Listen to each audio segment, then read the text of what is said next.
자, 첫 번째는요, 엔터 쪽으로 갑니다. 근데 이제 중소형 단으로 가는데, 네. 펜엔터테인먼트 가겠습니다. 펜엔터, 예. 이은희님께서 올려주신 종목이고요. 이 펜엔터테인먼트를 2,600원의 주당 매수를 좀 하셨고, 비중은 10%를 담고 계십니다.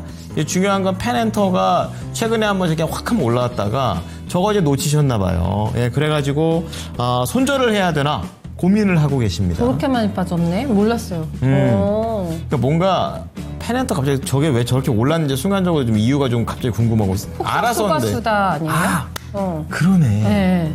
그렇군요.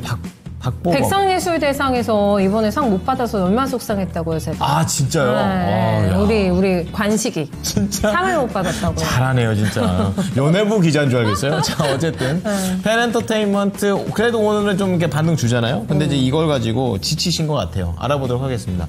자, 전문가님 지금 사셨던 가격보다 좀 밑에 있습니다. 다시 한번 좀 올라갈 수는 있는 건지 요원한 건지 전망 좀 부탁드려요.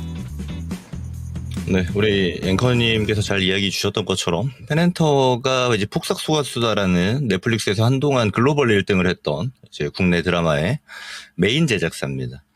그렇다 보니까 폭삭소가수다라는 드라마가 실제로 유행을 끌었던 시점부터 해서 굉장히 주가 퍼포먼스가 좋았는데 사실 이제 한번 끝나고 내려온 거죠. 그래서 이게 눌림이라고 우리가 보통 공략을 하는데 이런 조정 나온 다음에 타점을 잡는 거는 되게 예민하게 잡으셔야 돼요. 무슨 말이냐면 이게 튀고 바로 내려갑니다. 그래서 전체 구조를 보게 되면 중간중간에 이런 반등은 등장을 합니다만 결국에는 고점이 계속 낮아지는 구조로 가요. 그리고 나서 자리를 잡으면은 바닥 구간에서 홀딩이 되는 이런 형태입니다. 그럼 우리가 여기서 포인트 잡을 수 있는 건 내려와서 튈 때 팔던지 아니면 아예 자리 잡고 홀딩 될 때 사던지 둘 중에 하나를 해야죠. 근데 애매해졌죠. 이게 올라갈 때 따라 들어가신 것 같긴 한데 굉장히 애매한 타점이 된 겁니다. 그래서 중소형, 특히나 테마 색깔이 좀 진한 종목들을 트레이딩 하시려거든 좀 예민하고 좀 민감해야 된다라는 측면들을 가격 설정에서 좀 다루시는 게 좋을 것 같다라는 말씀 먼저 드리고요. 일단 폭삭소가수다라는 재료를 통해서 상승 나온 건 끝났습니다. 그럼 다른 말로 하면은, 그럼 이제부터 주가 상승에 기대할 만한 게 뭐가 있을까요?로 본다라면, 사실 정책 단위예요. 그리고 또 하나는 한한령 해제에 대한 기대감입니다. 특히나 지금 규제 완화도 거의 구체화가 끝났기 때문에 중국에 대해서 엔터주들도 사실 거의 주도주죠. SM도 실적 발표 보면은 엄청 잘 나왔고 또 관련주들도 되게 잘 가고 있는데 이렇게 엔터주들 전반적으로 대형 섹터, 대형 종목들이 움직이다 보면은 작은 종목들 사이에서 테마가 발생할 가능성이 굉장히 높고 펜엔터는 거기에 같이 편승할 가능성이 높은 종목이 되는 겁니다. 이거 쉽게 이야기하면 지금 들고 가볼 만하다라는 거예요.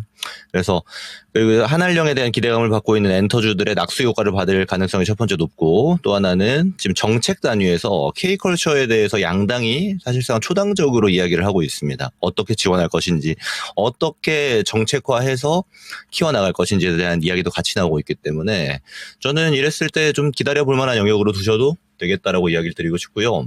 다만 중요한 거는 이 변동성 굉장히 큰 종목이에요. 이런 종목들은 아예 밑에서 가격이 깔려있을 때 사서 들고 가는 형태가 아니라면 웬만하면 홀딩하는 게 그다지 유리하지 않습니다. 그래서 목표가를 막 길게 두시는 것보다는 기술적으로는 보면은 2,800원 정도가 저항권이 될 가능성이 굉장히 높습니다. 그러면 튀어 올라왔을 때 2,800원 정도 전후에서는 웬만하면 전량 다 수익 실현으로 정리하는 게 좋다라고 판단할 수 있겠어요. 그래서 만약에 지금 엔터주들에 대한 관심이 많으신 거면 엔터주들도 최근에 어닝 서프라이즈 나왔던 SM을 필두로 해서 이제 좀 팔리죠. 그러니까 고점 찍고 좀 조정이 나온다는 이야기입니다. 그럼 그런 종목들에 관심을 두시는 게 훨씬 유리할 거예요. 그래서 조정이 좀 나온 다음에 큰 종목들을 가져가게 되면은 엔터주들은 올해 실적이 계속 우상향으로 나올 가능성이 매우 높습니다. 이건 제가 1분기 때도 이야기 드렸던 건데 실제로 그렇게 나오고 있죠. 저는 하반기까지 엔터주들이 굉장히 좋을 걸로 판단하고 있기 때문에 펜엔터처럼 스몰캡 말고 큰 종목으로 갈아타는 전략을 추후에는 하실 수 있게끔 하는 게 좋겠다라고 의견도 좀 같이 말씀드려보도록 하겠습니다. 정리하겠습니다. 네.